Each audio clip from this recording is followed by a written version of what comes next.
नमस्कार दोस्तों। आज के इस वीडियो में पढ़ाई करने के तरीके पार्ट 2 में मैं बात करने वाला हूँ इम्पोर्टेंट ऑफ एजुकेशन के बारे में। अगर आप विद्यार्थी हैं तो आपको ये पहले समझना पड़ेगा। इसके पहले मैं बहुत सारे आपको टिप्स दूँ आपके इम्पोर्टेंस ऑफ एजुकेशन आपके बारे में, और इस टॉपिक के बारे में समझना बहुत ज़्यादा ज़रूरी है। ठीक है। किसी भी देश के ग्रोथ में उसका जो एजुकेशन सिस्टम होता है वो काफ़ी ज़्यादा इम्पोर्टेंट रोल निभाता है, और उससे भी रोल निभाता है कि उस देश के जो विद्यार्थी हैं वो किस तरीके से पढ़ाई करते हैं, किस तरीके से थॉट का फॉर्मेशन करते हैं, किस तरीके से रिसर्च एंड डेवलपमेंट करते हैं। अगर मैं एजुकेशन सिस्टम के बारे में बात करूं तो हमारा जो कंट्री है वो टॉप 10 में भी नहीं आता। एजुकेशन सिस्टम में जो टॉप 10 में जो कंट्रियाँ आती हैं वो United States of America, Canada, France, Netherlands, इस तरीके की जो है वो कंट्री आपकी आती है। तो हमारा कंट्री उसमें भी नहीं आता एजुकेशन सिस्टम, क्योंकि आपको एक्सेप्ट करना पड़ेगा कि हमारे देश की ऐसी एजुकेशन सिस्टम है। ठीक है। अगर मैं दूसरी चीज़ों के बारे में बात करूं, जैसे आईआईटी हो गया, यूपीएससी हो गया, गवर्नमेंट एग्ज़ाम हो गया, तो इसमें कंपटीशन की भी लेवल ज़्यादा है। क्यों? क्योंकि हमें एक फैक्टर कंसीडर करना पड़ेगा, that is nothing but a population. हमारे देश की कंट्री की जो पॉपुलेशन है वो भी एक फैक्टर है। तो हम हमेशा बोलते हैं कि गवर्नमेंट हमारे लिए ये करे वो करे, वो सारी चीज़ें ठीक हैं, लेकिन व्यक्तिगत रूप से एज अ विद्यार्थी हमारा भी कुछ कर्तव्य बनता है कि हम वो काम करें। तो उस कर में सबसे जो पहली चीज़ आती है दैट इज़ नथिंग बट आपकी एजुकेशन आती है, आपकी पढ़ाई आती है, और उसे ईमानदारी करना हमारा विद्यार्थी होते हुए हम सभी लोग का एक कर्तव्य है। क्यों कर्तव्य है, क्यों ड्यूटी है? क्योंकि अगर आप पढ़ाई करते हैं, पढ़ाई करके कोई एग्ज़ाम क्रैक करते हैं, आईआईटी या फिर कि कोई भी एग्ज़ाम क्रैक करते हैं, अगर आप उसमें जाते हैं, उससे आप अल्टीमेटली आप पैसा कमाते हैं। तो किसी भी कंट्री में फाइनेंशियल ग्रोथ को सपोर्ट करने के लिए एजुकेशन सेक्टर को ताकत और एम्पावर करना काफ़ी ज़्यादा इम्पॉर्टेंट होता है। आज के समय में अनएम्प्लॉयमेंट रेट भी हमारे देश में काफ़ी ज़्यादा इंक्रीज़ हो चुकी है। उसके अलावा अगर मैं दूसरे डेटा के हिसाब से अगर मैं बात करूं, तो बहुत सारे बच्चे जो आईआईटी और एनआईटी के एग्ज़ाम में, यानी कि आईआईटी जे एग्ज़ाम में बैठते हैं, उसमें से मतलब कि काफ़ी कम ही बच्चे जो है वो आईआईटी और एनआईटीज़ में आपके जा पाते हैं। तो इसका मतलब ये नहीं है कि बाकी सारे जो बच्चे हैं वो टैलेंटेड नहीं हैं, बाकी सारे बच्चे भी टैलेंटेड हैं। लेकिन जो एजुकेशनल इंस्टीट्यूशन है हमारे देश में, ठीक है, और जो कुछ भी जो प्रोड्यूस करते हैं, जैसे कि आप पराग अग्रवाल का ही आप एग्ज़ाम्पल आप ले सकते हो, सुंदर पिचाई का एग्ज़ाम्पल ले सकते हो। तो वो सारी चीज़ें ठीक हैं, बट अपार्ट फ्रॉम दैट कि जो वैसे बच्चे जो आईआईटीज़ एनआईटीज़ में नहीं जा पाते हैं, लेकिन वो भी कुछ कर सकते हैं और बहुत एक्स्ट्रा ऑर्डिनरी जो है वो कर सकते हैं। तो अगर उसमें एक कम्युनिटी ऐसा अगर बन जाती है जिसमें हम ये डिस्कशन करें, हम उन बच्चों की बात नहीं कर रहे हैं जिनका एजुकेशन जो है वो काफ़ी अच्छा है, हम एक्चुअल में उन बच्चों की बात कर रहे हैं जो कि वो कोशिश कर रहे हैं कि अपने आप को इम्प्रूव करना। राइट। अनदर डेटा के बारे में मैं अगर बात करूं, तो आप ये न्यूज़ अगर आपने देखा होगा तो आपको ये पता होगा कि 6% जो एजुकेशन सेक्टर है, जो हमारा जो बजट बनता है, उसमें 6% की जो है वो कटौती कर दी गई है। ठीक है। तो आपको एक बात समझना पड़ेगा कि जो जो कुछ भी आपका बजट जो एजुकेशन सेक्टर में जो लगने वाला है, ठीक है, वो आपके जो गवर्नमेंट होते हैं वो कहीं ना कहीं टैक्स से, जो हम टैक्स पे करते हैं, वो जो हर एक भारतवासी जो टैक्स पे करता है उसी का हिस्सा होता है जो एजुकेशन सेक्टर में जो वो लगाते हैं। उसके हिसाब से एजुकेशन सेक्टर का इंफ्रास्ट्रक्चर सारी चीज़ें जो है बनता है। उसके अलावा एजुकेशन में आज एजुकेशन जो है वो खास करके काफ़ी ज़्यादा कॉस्टली हो चुका है। आईआईटी एनआईटीज़ की भी फीस आप अगर देखोगे तो प्राइवेट इंस्टीट्यूशन जैसा ही हो गया है। राइट। तो बात ये है कि सारी चीज़ें जो है वो गवर्नमेंट भी नहीं करेगी। गवर्नमेंट के हाथों में वो क्या कर सकती है, कोई पॉलिसी ला सकती है, कोई बजट ला सकती है, बट अपार्ट फ्रॉम दैट कि एज ए इंडिविजुअल विद्यार्थी होते हुए हमारा ये कर्तव्य बनता है, हमारी ये ड्यूटी बनती है कि हम अपने एजुकेशन को काफ़ी अच्छे से करें। क्योंकि अगर एजुकेशन अगर हम करते हैं तो देश कहीं ना कहीं ताकतवर जरूर जो है वो बनता है। आपके समाज, आपके परिवार, ठीक है, वो भी स्ट्रांग बनता है एजुकेशन से। ओके। उसके बाद में अगर मैं नेक्स्ट डेटा के बारे में बात करूं, सो आप यहाँ पर देख सकते हैं कि जो भी हमारे आईआईटीज़ और जो एनआईटीज़ हैं, राइट, तो उनका जो ग्लोबल रैंकिंग है, जैसे आईआईटी बॉम्बे का अगर मैं ग्लोबल रैंकिंग देखूं तो वो 177 आता है। ठीक है। तो इसके हिसाब से आप ये देख सकते हैं कि हमारी जो इंस्टीट्यूशन भी है, जिनको हम अपने लेवल पे टॉप लेवल समझते हैं, वो भी वर्ल्ड के लेवल पर वो उस लेवल पर नहीं है। ठीक है। लेकिन अपार्ट फ्रॉम दैट हम अभी डेवलपमेंट कंट्री हैं, हमें एक्सेप्ट करना चाहिए, बट हमें वाकई में कोई गवर्नमेंट करे या ना करे, लेकिन विद्यार्थी होते हुए हमें अपनी पढ़ाई को अच्छे तरीके से करना चाहिए, हमारा कर्तव्य बनता है। और उसके अलावा ज़रूरी नहीं है कि लर्निंग मतलब कि डिग्री ओरिएंटेड ही हो, जैसे कि आप बीटेक करो, एमबीए करो, ऐसा ही नहीं। लर्निंग आपकी हो सकती है कि कोई भी कहीं पर भी हो, आप लर्निंग आप करते रहिए। जियो पॉलिटिक्स हो गया, यूपीएससी या फिर पॉलिटिक्स, इन सारी चीज़ों के बारे में आप इन्फॉर्मेशन जो है वो आप लीजिए, राइट। अगले डेटा के बारे में अगर हम बात करें तो एजुकेशन, नया जो एजुकेशन पॉलिसी आया है वो वाकई में काफ़ी ज़्यादा, वो चीज़ अभी इम्प्लीमेंट होने में उसमें समय लगेगा, बट वो भी है, लेकिन वो पॉलिसी है। लेकिन एक विद्यार्थी के लेवल पे बहुत सारी जो उसके साथ में जो प्रॉब्लम आती है कि किस तरीके से क्या किया जाए, किस तरीके से पढ़ाई किया जाए, इसके बारे में कोई भी व्यक्ति डिस्कशन नहीं करता है। तो एजुकेशन है, एजुकेशन करना है, लेकिन एजुकेशन करने से पहले शेड्यूल कैसे बनाते हैं, वो सारी चीज़ें जो एक विद्यार्थी के लिए इम्पोर्टेंट होता है, उसके बारे में कोई बात नहीं करता, और ना ही वो चीज़ें हमारे सिलेबस में इंक्लूड की जाती हैं, ठीक है। तो हर एक इंडिविजुअल के ग्रोथ पर ये काफ़ी ज़्यादा इम्पॉर्टेंट रोल निभाता है कि वो व्यक्ति किस तरीके से आपका जो है वो एजुकेशन करता है, ठीक है। तो ये आपके जो डेटा है कि हमारा जो कंट्री है वो टॉप 10 में भी नहीं आता है। सो इस तरीके की जो डेटा है वो हमारे एजुकेशन सिस्टम के बारे में और हमारे ग्रोथ, इंडिया के जो ग्रोथ है उसके बारे में भी काफ़ी जानकारी जो है वो देते हैं, ठीक है। उसके बारे में अगर मैं बात करूं अनएम्प्लॉयमेंट रेट के बारे में, तो आप इस डेटा के हिसाब से देख सकते हैं कि इसमें दैट इज़ नथिंग बट 7.4% है। तो अनएम्प्लॉयमेंट जो रेट होता है वो हर मंथ आपका निकलते रहता है, ठीक है। कभी ज़्यादा होता है, कभी कम होता है, लेकिन अनएम्प्लॉयमेंट जो रेट होता है उस चीज़ को सपोर्ट और उस चीज़ को इम्प्रूव करने के लिए हमें skill development, that is nothing but education करना पड़ेगा, ठीक है। एजुकेशन का जो महत्व है, जैसे कि अगर हम 9th 10th क्लास में होते हैं तो हमें ये चीज़ पता नहीं चलता है कि हम जो एजुकेशन कर रहे हैं उसका यूज़ भी है कि नहीं, ठीक है।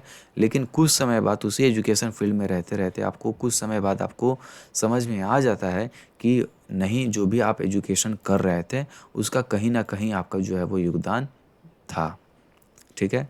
अगर मैं दूसरे डेटा के हिसाब से बात करूं, ठीक है, तो ये हमारे फॉर्मर प्रेसिडेंट ऑफ इंडिया हैं डॉक्टर एपीजे अब्दुल कलाम। इनका एजुकेशन हिस्ट्री के बारे में अगर आप जाते हो तो मद्रास इंस्टीट्यूट ऑफ टेक्नोलॉजी से इन्होंने एरोस्पेस इंजीनियरिंग में मतलब कि एक डिग्री अपना हासिल करा था। तो इनको कौन आज के समय में भूल सकता है। और इन्होंने एजुकेशन के सेक्टर में अपना काम करा और उसके बाद इन्होंने बहुत सारे मिसाइलें बनाए। तो मिसाइल बनाने का दैट इज़ नथिंग बट अगर आप एजुकेशन करते हो तो आपके जो थॉट प्रोसेस होते हैं, डिसीजन लेने की जो क्षमता होती है वो भी क्लियर होती है। तो एजुकेशन सबका अधिकार है, लेकिन उस एजुकेशन को बनाए रखना हम सारे विद्यार्थी, जो भी विद्यार्थी वर्ग के हैं, उनका एक योगदान होना चाहिए, कंट्रीब्यूशन होना चाहिए, और एज अ ड्यूटी हमें ये काम करना चाहिए, राइट। उसके बाद में अगर मैं बात करूं स्वामी विवेकानंद को कौन भूल सकता है एजुकेशन में। इन्होंने एजुकेशन सेक्टर में एक बात लिखी है, right. Education is not the amount of information that we put into your brain and runs right there, okay, undigested all your life. We must have building making, man making, character making and assimilation of ideas, right. सो स्वामी विवेकानंद ने भी education के महत्व को लिखा है कि देश का चरित्र, करैक्टर, व्यक्तित्व का चरित्र भी इम्पॉर्टेंट होता है और उसकी इम्पोर्टेंस उसके एजुकेशन से ही आती है। ज़रूरी नहीं है कि वो एजुकेशन टेक्सचुअल ही हो, वो आपके, अगर आप अपने आप को भी जान लेते हैं तो वो एजुकेशन का सबसे एक इम्पॉर्टेंट रोल जो है वो आपका होता है। रिसेंटली जो हमारे सीडीएस बिपिन रावत है, ठीक है, उनका देहांत हो गया, लेकिन उनके अगर एजुकेशन के बारे में मैं बात करूं तो वो उन्होंने आपका मतलब कि एमए किया है, उन्होंने मतलब कि पीएचडी तक की भी एजुकेशन जो है उन्होंने हासिल करा हुआ है। तो एजुकेशन अगर आप हासिल करते हैं तो इससे आपके ब्रॉडर पिक्चर मिलते हैं, आप सही डिसीजन ले पाते हैं, आपकी फाइनेंशियल एस्पेक्ट सही होती है धीरे धीरे, ठीक है। और फाइनेंशियल एस्पेक्ट की अगर मैं ज़्यादा से ज़्यादा उदाहरण अगर दूँ तो सुंदर पिचाई का आप नाम ले सकते हैं। तो इन्होंने भी अपना बीटेक करा हुआ था, फिर इन्होंने एमएस करा, ठीक है, फिर उन्होंने एमबीए करा। तो इतने मतलब कि लंबी जो है वो पढ़ाई करा, फिर आज ये आपके गूगल के सीईओ हैं। तो ये लर्निंग बेस्ड जो कर्म होती है वही आपके ग्रोथ में इम्पॉर्टेंट होती है। सुंदर पिचाई का अगर ग्रोथ हुआ है, वो अगर गूगल का CEO बने हैं, तो कहीं ना कहीं उनकी लर्निंग, उनका कर्म है, और उस कर्म के आधार पे हमारे देश का भी नाम आज हो रहा है। उसके हिसाब से अब यहाँ पे दो चीज़ आती है, that is nothing but your Karma and Karma for your learning. तो आपके पास में जो कुछ भी है 5 से 10 मिनट या फिर इंस्टाग्राम पर रैंडम यूट्यूब वीडियोस देख रहे हैं, उससे बंद करके आप अपने आप को एजुकेट करिए इन टर्म्स ऑफ जो भी आपका इंटरेस्ट हो। तो इंटरेस्ट कैसे फाइंड आउट करते हैं हम अगले वीडियोज़ में, या फिर जो भी सब्सिक्वेंट वीडियो आएगी हम उसमें बात करने की कोशिश करेंगे। उसके अलावा रिसेंटली में आप लोगों ने देखा हुआ कि ये पराग अग्रवाल हैं, नए ट्विटर के CEO बने हुए हैं। इनके एजुकेशन में अगर मैं बात करूं तो इन्होंने IIT बम्बे से कंप्यूटर साइंस में अपना BTech करा था। इसके बाद इन्होंने PhD करा, और PhD करके इन्होंने ट्विटर ज्वाइन करा, और आज के समय में ये जो हैं वो आपके CEO हैं ट्विटर के। तो इस तरीके से देश में भी काफ़ी ज़्यादा वो मतलब कि उत्साह है। तो इस तरीके से इन सारे जो कर्म हैं, जो आपको डिसीजन मेकिंग जो बनाता है, जो आपके देश में कंट्रीब्यूशन करता है, वो कहीं ना कहीं लर्निंग से ही स्टार्ट होती है। तो अगर आप ऐसा समझ रहे हैं कि पढ़ाई आप कर रहे हैं हमसे नहीं हो पाएगा, लेकिन आप पढ़ाई करिए। आप अगर पढ़ाई कर रहे हैं तो समझ लीजिए कि एक जिस तरीके से देश के लिए सैनिक अपने बॉर्डर पे हमारी रक्षा करने देते हैं, ठीक उसी तरीके से देश को सही तरीके से विकसित करने में विद्यार्थी का काफ़ी ज़्यादा योगदान होता है। हाँ, मैं मानता हूँ कि इस खुद की लर्निंग से सेल्फ डेवलपमेंट होती है, लेकिन सेल्फ डेवलपमेंट अगर हर एक विद्यार्थी करना चालू कर दे तो इससे हमारे जो देश है उसका काफ़ी ज़्यादा मतलब कि डेवलपमेंट आपका हो जाएगा। ठीक है। तो अनएम्प्लॉयमेंट रेट अगर मैं बात करूं दूसरी तरफ से, that is called nothing but Bihar आपका सबसे पिछड़ा राज्य भी बोला जाता है, और अनएम्प्लॉयमेंट रेट भी आप यहाँ पे देख सकते हैं 14.8% के आसपास यहाँ पे अनएम्प्लॉयमेंट रेट है। राइट। सो ये सारी जो डेटा हैं वो आपसे यही बोलने की कोशिश कर रही हैं कि अगर आप विद्यार्थी हैं, पढ़ाई आप करते रहिए, जी जान लगाते रहिए, और पढ़ाई को आप सीरियस में लीजिए, पढ़ाई को आप हल्के में मत लीजिए, क्योंकि आपके परिवार, आपके देश के लोग आपसे जुड़े हुए हैं। और इसके हिसाब से जो भी मैं सब्सिक्वेंट वीडियोस बनाने वाला हूँ उसमें हम यही बात करेंगे कि किस तरीके से पढ़ाई करते हैं, और सारी इंग्रेडिएंट मैं ऐड करने की कोशिश करूँगा।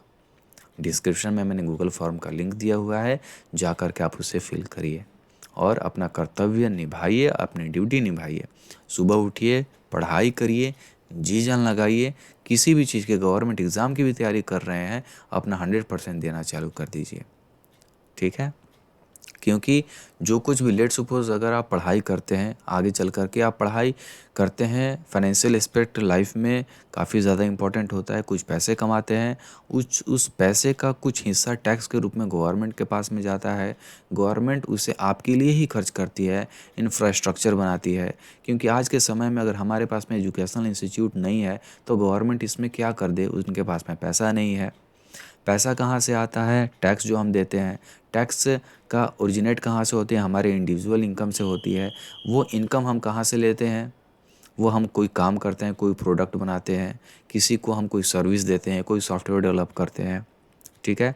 तो जो हम काम कर रहते हैं, लेट्स सपोज सॉफ्टवेयर डेवलप करते हैं, तो वो हम किस तरीके से कर पाते हैं? अपने नॉलेज के बेस पर कर पाते हैं। वो नॉलेज कहाँ से आती है? वो हमारे लर्निंग से आती है। वो इंडिविजुअल के एफर्ट से लर्निंग क्रिएट होता है। इस तरीके से एक पूरा साइकिल है। तो अगर आप ये उम्मीद करते हो गवर्नमेंट से या फिर किसी से भी, राइट, कि हमारे पास में अच्छे इंफ्रास्ट्रक्चर होने चाहिए, हमारी सिक्योरिटी डिफेंस लाइन काफ़ी अच्छी होनी चाहिए, राइट, तो गवर्नमेंट कहाँ से करते? पैसे की ज़रूरत पड़ेगी, और पैसे का जो रूट कॉज है that is called nothing but your learning. तो लर्निंग पर आपको फोकस करना होगा। गवर्नमेंट से उम्मीद मत करिए कि ये चीज़ इम्प्लीमेंट हो जाएगा, ये हो जाएगा, नहीं। आपकी ये जिम्मेदारी बनती है कि आप पढ़ाई करते रहिए, जी जान लगाते रहिए, और अपनी स्किल्स को भी आप ग्रो करते रहिए। ठीक है। तो ये 2 से 10 पॉइंट जो है मैंने आपसे इस इम्पोर्टेंट ऑफ एजुकेशन के बारे में मुझे बात करना था। एट दिस नोट मैंने डिस्क्रिप्शन में आप लोग को लिंक दे करके रखा हुआ है, जाइए और उसे आप फिल कर दीजिएगा। ठीक है। At this note, thank you so much. जय हिंद एंड वंदे मातरम।